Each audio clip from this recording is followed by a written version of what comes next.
বন্ধুরা আশা করি সবাই ভালো আছেন। তো বন্ধুরা এখন যে ছবিটার বিষয়ে কথা বলবো সেই ছবিটার নাম হচ্ছে সিটি টেরর। সিটি টেরর বলে একটা ছবির কথা বলবো, যেটা অভিনয় করেছেন সাকিব খান, মান্না এবং অবশ্যই আমাদের পাপ্পি। তো ছবিটা কেমন ছিল তো সেই বিষয় নিয়ে পপি। তো ছবিটা কেমন ছিল সেই বিষয় নিয়ে এখন কথা হবে। তো তার আগে প্রত্যেকটা বন্ধুকে অনুরোধ করে রাখবো, আপনারা চ্যানেলটায় নতুন হয়ে থাকলে অবশ্যই আপনারা চ্যানেলটা সাবস্ক্রাইব করে নেবেন, আর যদি ভিডিওটি ভালো লেগে থাকে লাইক কমেন্ট শেয়ার করতে ভুলবেন না। তো সিটি টেরর এটা 2005 সালের সিনেমা, এবং এই ছবি বিষয়বস্তুটা আমার কাছে কিন্তু বেশ ইন্টারেস্টিং লেগেছে। এটা পুরোপুরি একটা ইমোশনাল গল্প, ইমোশনাল প্লাস কিছু গ্যাংস্টার জনরার টাইপের কিছুটা গল্প সেটা আমরা দেখতে পাই। ছবিটা প্রচুর অ্যাকশন রয়েছে। তো ছবিটা কিন্তু বেশ, যারা মারধর অ্যাকশন মারকাটারি সিনেমা দেখতে পছন্দ করেন তাদের কিন্তু ছবিটা বেশ ভালো লাগতে পারে। ছবিটার মধ্যে বেশ কিছু কমেডিও রাখার চেষ্টা করা হয়েছে, এবং বেশ কিছু ইমোশনাল পয়েন্ট সেগুলো কিন্তু দারুণভাবে ওয়ার্ক করে ছবির মধ্যে, সেগুলো কিন্তু যথেষ্ট ভালো। তো সিনেমাটার পরিচালক হচ্ছেন MD রহিম, এবং ছবিটার প্রযোজক হচ্ছেন নাজিম উদ্দিন শেখ।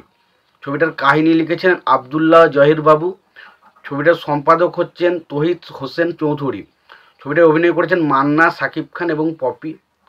এবার যদি ছবিটা নিয়ে কথা বলি, দেখুন ছবিটার মূল যে গল্প সেটা হচ্ছে সাকিব খানের ক্যারেক্টারটা, সে 3-4জন মতো মানুষকে খুন করে ঢাকা নামে একটা শহরে সে চলে আসে, এবং সেখানে এসে আর কি মান্নার ক্যারেক্টারটার সাথে দেখা হয়, এবং মান্না তাকে আশ্রয় দেয়, এবং মান্না সাকিব খানের ক্যারেক্টারটা, যার নাম হচ্ছে বুলেট, তাকে খুব পছন্দ হতে শুরু করে, এবং মান্নার ক্যারেক্টারটার নাম হচ্ছে শান্ত।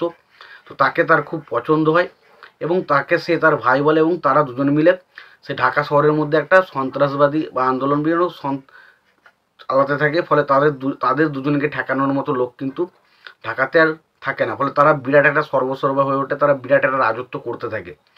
এবং এই যে ক্যারেক্টারটা বললাম, এই দুটো ক্যারেক্টার হচ্ছে নেগেটিভ সাইডের ক্যারেক্টার, এবং নেগেটিভ সাইডের ক্যারেক্টার একটা বিষয়বস্তু হচ্ছে এটা যে তারা টাকার জন্য কিন্তু সব কিছু করতে পারে।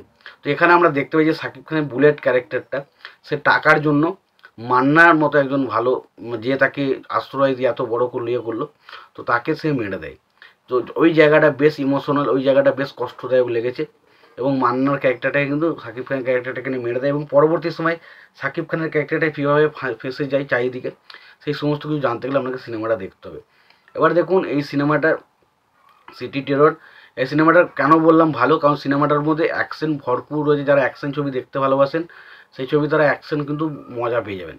দ্বিতীয় হচ্ছে ছবির মধ্যে ইমোশনাল পয়েন্ট হচ্ছে এখানে যে সম্পর্কগুলোকে দেখানো হয়েছে, একটা ভাই দাদার মধ্যে সম্পর্ক করে তো মান্নার সাথে সাকিব খান, সেই জায়গাটা খুব ভালো লাগে। এবং যখন একে অপরকে তারা খুন করে সেই জায়গাটা, সত্যি কথা বলছি, প্রচণ্ড ইমোশনাল ফুল ছিল এবং প্রচণ্ড কষ্টদায়ক, এবং সেই জায়গাগুলো সত্যি ভালো লেগেছে। পাশাপাশি আমরা যদি এখানে দেখি সিনেমার গান নিয়ে কথা বলি, দেখুন সিনেমার গান আমার কাছে কিন্তু খুব একটা আহামরি কিছু মনে হয়নি। আমার কাছে মনে হয়নি যে এই গানগুলো থাকলেও কি বা না থাকলে কি, বাট জানি না অনেকের কাছে গানগুলো হয়তো খুব ভালো লাগতে পারে। এবার ছবির বাকি যদি অন্য অ্যাঙ্গেলের কাজ করি, সিনেমা ফটোগ্রাফি বা ক্যামেরা এই সমস্ত জায়গার কাজগুলি, সেগুলো আমার কাছে খুব একটা ভালো লাগেনি। এবার দেখুন সত্যি কথা বলতে বাংলাদেশে সেই সময় যে ধরনের ছবিগুলো বানানো হতো, তো সেই সময় সিনেমা ফটোগ্রাফির কাজ বলি বা লোকেশন বলি, সেগুলো কিন্তু আমাদের একটা দৃষ্টিকটুই লাগতো, এটাও কিন্তু সেই দৃষ্টিকটুর মতোই লাগে। বাট ওভারঅল অ্যাকশন ছবি তো দেখতে মজা আসে, অ্যাকশনগুলো ভালো ছিল, ডায়লগ ভালো ছিল, ছবির মধ্যে ইমোশনাল পয়েন্টটা ভালোভাবে ওয়ার্ক করে, সাকিব খান মান্নার পারফরমেন্স ছবিতে ভালো ছিল। তো ওভারঅলে সিনেমাটা একটা ভালো সিনেমা বলা যায়। তো তোমরা যদি না সিনেমাটা দেখে থাকো অবশ্যই সিনেমাটা দেখতে পারো। সিনেমাটা যদি দেখে থাকো তোমাদের কেমন লেগেছে সিনেমাটা জানাতে আমাকে ভুলো না। আর ভিডিওটি ভালো লেগে থাকলে লাইক কমেন্ট শেয়ার করে দিও। চ্যানেলটা নতুন হয়ে থাকলে অবশ্যই তোমরা চ্যানেলটা সাবস্ক্রাইব করে নিয়ে পাশে বেল আইকনটা অবশ্যই প্রেস করে দিও। ভালো থেকো, সুস্থ থেকো, দেখা হচ্ছে পরে ভিডিওতে।